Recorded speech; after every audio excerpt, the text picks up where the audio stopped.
Hello everyone, आज मैं आपको बताऊंगा जोसा काउंसलिंग के बारे में। अगर आप थोड़े भी कंफ्यूज्ड हो कि जोसा है क्या, हमें कैसे अपनी सीट बुक करनी है जिससे कि हम अपने ड्रीम कॉलेज में एडमिशन ले सकें, सीट ले सकें विदाउट एनी मिस्टेक्स, तो मैं बताता हूँ। सारी चीज़ें आपकी क्लियर हो जाएंगी, कुछ भी डाउट नहीं रहेगा और पूरी प्रोसेस बताऊंगा जिससे कि आपको बिल्कुल कन्फ्यूजन नहीं रहेगा। तो शुरुआत करते हैं। सबसे पहले ये है जोसा, जो है वो है जॉइंट सीट एलोकेशन अथॉरिटी। ये एक सेंट्रल बॉडी है जो कि आपके इंडिया के टॉप कॉलेजेस की काउंसलिंग कंडक्ट कराती हैं। तो यही एक कमेटी है जिससे कि आपको कॉलेज मिलेगा। तो इसमें आते हैं आपके आईआईटीज़, एनआईटीज़, ट्रिपल आईटीज़ और जीएफटीआईज़। तो अगर आपने जेई मेन दिया है तो आप एनआईटी, ट्रिपल आईटी और जीएफटीआई के लिए एलिजिबल हो जाते हो। लेकिन अगर आपने जेई एडवांस भी दिया है तो आप आईआईटीज़ के लिए भी एलिजिबल हो जाते हो। तो यही जोसा काउंसलिंग में होता है। तो आगे चलते हैं, काउंसलिंग की फुल प्रोसेस समझते हैं कि कैसे करना है आपको, तो बिना मिस्टेक के साथ आप कर सकते हो।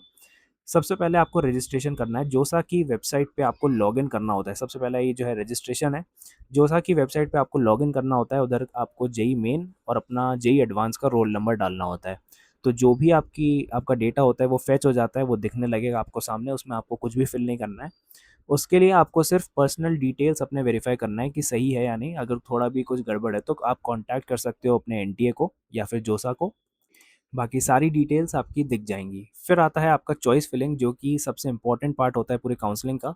यहाँ पे आप डिसाइड करते हो कि आपको कौन सा कॉलेज चाहिए, आपको कौन सा ब्रांच चाहिए। ब्रांच में जैसे आपका सीएसई हो गया, ईसीई हो गई, मैकेनिकल हो गई, तो वो सिर्फ आप डिसाइड करोगे कि आपको कौन सा चाहिए।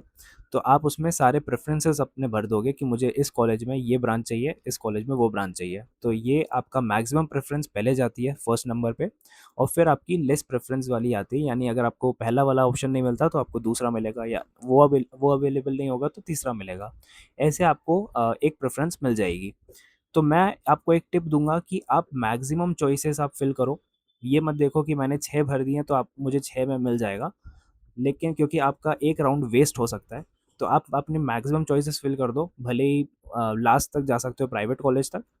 और प्रेफ़रेंस ऑर्डर बहुत इंपॉर्टेंट होता है, उसको ध्यान में रखना, क्योंकि अगर आपने प्रेफ़रेंस ऑर्डर में कुछ भी ऊपर-नीचे किया तो आपको एक गलत कॉलेज मिल सकता है। आपने जो भी अपना ड्रीम कॉलेज सोच के रखा है, हो सकता है वो ना मिले।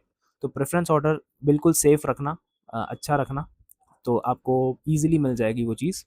फिर जैसे ही आपने प्रेफ़रेंस सेट कर दिए, अपने चॉइस फिलिंग कर दिए, फिर आप आते हो चॉइस लॉकिंग पे। चॉइस लॉकिंग में आपको फाइनल सबमिट करना होता है। अगर एक बार लॉक हो गया तो फिर चेंज नहीं कर सकते, तो आपको पहले ही अपने प्रेफ़रेंसेस देख लेना है। लास्ट में वो रिव्यू करने को बोलेगा, उसमें भी देख लेना कि अगर कोई भी प्रेफ़रेंस ऊपर-नीचे हो जाता है, तो फिर आपको एक गलत कॉलेज मिल जाएगा। तो इसलिए चॉइस लॉकिंग के पहले वो पूरा चीज़ें माँगता है, कन्फर्मेशन माँगेगा। जब आपने चॉइस लॉकिंग कर दिया, फाइनल सबमिट कर दिया है, तो फिर आपके पास आता है सीट अलॉटमेंट, जो कि राउंड्स में होता है। यूजुअली 6 राउंड्स होंगे काउंसलिंग के, और हर राउंड में आपकी रैंक और प्रेफ़रेंस के हिसाब से आपको सीट मिलेगी। मान लो एक राउंड हो गया, उसके बाद आपको नहीं मिला तो आप दूसरे राउंड में जाओगे, फिर तीसरे राउंड में जाओगे, तो ऐसे राउंड्स चलते रहते हैं। अगर आपने उसको फ्रीज़ करा ली अपनी सीट तो आपको वही सीट मिल जाएगी। लेकिन अगर आपको आगे जाना है तो आप आगे भी जा सकते हो, उसके बाद अलॉटमेंट होती है। मान लो जब ये सीट अलॉटमेंट हो गई तो आपके पास अब 3 ऑप्शंस आएँगे, आपको क्या-क्या करना है वो मैं बता देता हूँ। तो सबसे पहले देखते हैं, ये जो 3 हैं वो है फ्लोट, स्लाइड और फ्रीज़। फ्लोट यानी अगर आपको नेक्स्ट राउंड्स ट्राई करने हैं, मान लो आपको एक सीट मिल गई जो राउंड 2 में मिली, और अगर आपको वो पसंद आ रही है लेकिन आपको एक बेटर ऑप्शन चाहिए, तो आप राउंड 3 में जाओगे, तो आप क्या चूज़ करोगे? फ्लोट चूज़ करोगे। यानी आपको बेटर ऑप्शन चाहिए, इसलिए आप नेक्स्ट राउंड में जा रहे हो, लेकिन जो आपको सीट मिल चुकी है राउंड 2 में, वो आपकी करंट वाली जो है वो सेफ रहेगी, बिल्कुल उसमें कुछ भी दखल-अंदाज़ी नहीं होगी।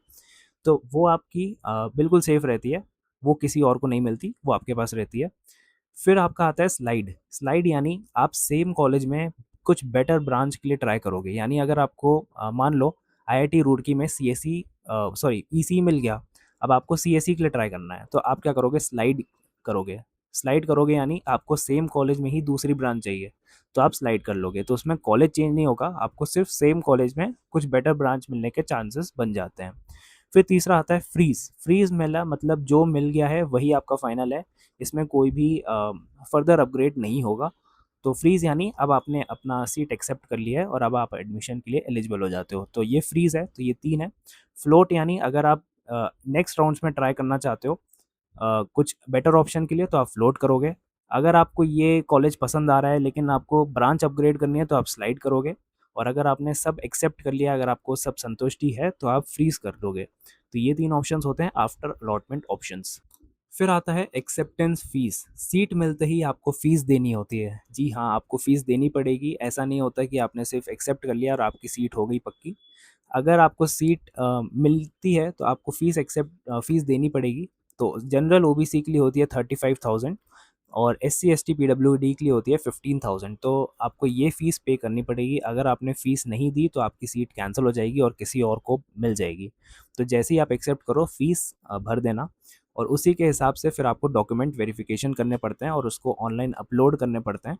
तो उसमें क्या क्या होता है मैं बता देता हूँ। तो ये है जेई स्कोर कार्ड, 10th की मार्कशीट, 12th की मार्कशीट, कैटेगरी सर्टिफिकेट अगर आपके पास है तो, और पासपोर्ट फ़ोटो। ये 5 चीज़ें आपको अपलोड करनी होती है, जो कि आपका एडमिशन के लिए काम आती है, डॉक्यूमेंट्स वेरिफिकेशन के लिए। और जैसे ही आपका लास्ट राउंड होता है, उसके बाद आपको अलॉटेड कॉलेज जो भी होगा उसमें आपको रिपोर्ट करना होता है फिज़िकली। तो अपने डॉक्यूमेंट्स भी साथ में लेके जाना, जो भी एडमिशन का आपका मिल जाएगा, मेल में आ जाएगा सब चीज़ें, तो वो सब लेके जाना। तो आपको फिज़िकली रिपोर्ट करना होता है।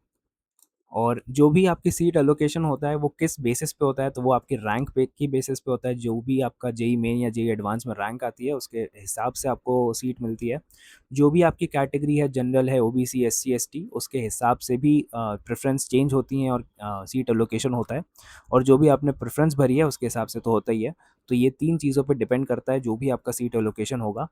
अब कुछ रूल समझ लेते हैं। क्या होता है कि आप एक ही सीट रख सकते हो। मतलब आप ये नहीं कर सकते कि मुझे 2 सीट मिल रही हैं तो मैं दोनों जगह पैर रख दूँ और फिर मैं एक्सेप्ट कर लूँ कोई भी एक चीज़। तो यहाँ पे डुअल एक्सेप्टेंस नहीं होता है, एक ही सीट आप रख सकते हो। और अगर आपको एग्ज़िट करना है कोई भी राउंड में, तो कुछ राउंड्स तक आप कर सकते हो, लेकिन उसके बाद आपको एडमिशन लेना ही पड़ता है, ऐसा कुछ है। वो आप देख लेना एक बार। और एक मॉक अलॉटमेंट होता है, यानी जो भी आपका रियल अलॉटमेंट होगा, यानी रियल आपका काउंसलिंग होगी, उससे पहले आपको थोड़ी प्रैक्टिस मिलती है, मॉक राउंड्स होते हैं। तो वो आपको सीरियसली लेना चाहिए, जिससे कि आपको आइडिया लग जाए कि मुझे क्या करना है आपके अपने एक्चुअल काउंसलिंग सेशन में। तो वो आपको करना चाहिए। फिर मैं कुछ स्ट्रैटेजीज़ बता देता हूँ, कुछ टिप्स बता देता हूँ। जैसे अगर आप चॉइस फिलिंग कर रहे हो तो आपको टॉप कॉलेजेस ऊपर रखने चाहिए। अगर आपका रैंक कुछ भी है, आप पहले टॉप कॉलेजेस रखो, उसके बाद मिड लेवल वाले कॉलेजेस रखना और फिर लास्ट में अपने सेफ कॉलेजेस जो आपको लगता है कि आपको मिल सकते हैं वो वाले रखना, जिससे कि आपको हो सकता है कि टॉप कॉलेज पहले मिल जाए, वरना तो वैसे भी आपको वही वाले मिलते हैं। लेकिन एक ट्राई कर सकते हो आपकी टॉप कॉलेज रख लो। और आपका आईआईटी का लो ब्रांच वर्सेस एनआईटी का सीएसई, तो उसमें आपको केयरफुली डिसाइड करना रहेगा कि आपको कौन सा चाहिए। हो सकता है आपको आईआईटी में कम ब्रांच मिल रही हो लेकिन एनआईटी में सीएसई मिल रही हो, तो आपके हिसाब से अपना सोच के देख करना और अपना लॉन्ग टर्म गोल्स के हिसाब से करना। अगर आपको सीएसई में जाना है तो एनआईटी ही लेना, आईआईटी के पीछे मत भागना। और प्रीवियस ईयर कट ऑफ हमेशा देखना कि किसमें क्या बंद हुआ है, तो जिससे कि आपको थोड़ा सा आइडिया लग जाए, क्योंकि इसके हिसाब से ही इस बार का भी रहेगा। और फिर कुछ टिप्स बताता हूँ। जैसे लास्ट राउंड तक आप वेट करोगे तो हो सकता है आपको बेटर ब्रांच मिल जाए। और बिल्कुल अर्ली फ्रीज़ मत करना, यानी अगर आपको कोई ऐसी सीट मिल गई जो कि आपको लगता है कि काम चल सकता है, वो वाला मत करना चीज़, क्योंकि लास्ट राउंड में हो सकता है आपको अच्छी सीट मिल जाए। तो अर्ली फ्रीज़ कभी मत करना, बैकअप प्लान रखना हमेशा। अगर आपकी स्टेट काउंसलिंग हो रही है या फिर आपको प्राइवेट कॉलेज में जाना है, अगर आपको इधर नहीं मिल रहा है कुछ, तो एक बैकअप प्लान ज़रूर रखना। और बहुत सारी कुछ कॉमन मिस्टेक्स हैं, जैसे कुछ लोग होते हैं जो बहुत ही कम चॉइसेस फिल करते हैं, उनको लगता है कि मुझे मिल जाएगा। लेकिन अगर आप ज़्यादा चॉइसेस रखोगे तो हो सकता है आपको टॉप कॉलेज मिल जाए। तो गलत ऑर्डर में कुछ भी फिल मत करना। और डॉक्यूमेंट्स जब भी आपको मांगे तो लेट अपलोड मत करना, क्योंकि हो सकता है डेडलाइन पहले हो जाए या फिर एक्सटेंड हो जाए। तो डॉक्यूमेंट्स के साथ छेड़छाड़ी मत करना। और फीस जो भी होगा, फीस पेमेंट कर देना जैसे ही आपको सीट एलोकेट होती है। तो फिर उससे आपका एक्सेप्ट कर लोगे आप जल्दी, तो डिस्कार्ड नहीं होगा वो चीज़। तो अभी जून में रजिस्ट्रेशन चालू हो जाएगा, चॉइस फिलिंग हो जाएगी और जून जुलाई के आसपास आपके राउंड्स चालू हो जाएंगे। और जुलाई एंड तक आपका फाइनल एडमिशन हो जाएगा, तो वो भी मैं वीडियो बना दूंगा उसके ऊपर। तो ऐसे अगर कुछ डाउट्स हो तो कमेंट्स में बताना, कोशिश मैं करूँगा रिजॉल्व कर दूंगा। और कुछ भी डाउट्स हो तो बताना मेरे को कमेंट्स में। Thank you.